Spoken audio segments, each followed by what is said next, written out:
বৌমা মানে আপনার মাইয়ে হে যদি কয় হেনে খারাইয়ে মরতে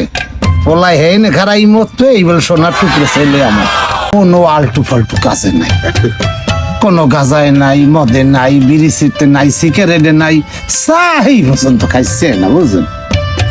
সোনার টুকরো ছেলে ও দেখবেন না বেয়াই বুঝলাম তো আইয়া আমার ওই শক্কি পোলায় যদি একটু বিড়ি সিগারেট না খায় বুঝলেন তাইলে এরকম একটা পোলার ধারে মাইয়ে দেওয়া যাই হোক এখন এই জাগা জমি কত কি আছে আমাদের হলো বেয়াই কয় কি আরে জাগা জমি কি দেখবেন আপনি ওই যে ছোটাই যে তাল গাছটা দেখেন না ওই ত্যাগ করে হ্যাঁ আপনার কম কি দেহা মানে 90 ঘরের কম না বুঝছেন হ্যাঁ লই কোনো সমস্যা না খুব ভালো পুহুট দেখেন না ফেরা 3 বিঘে লইয়ে পুহুট দিয়ে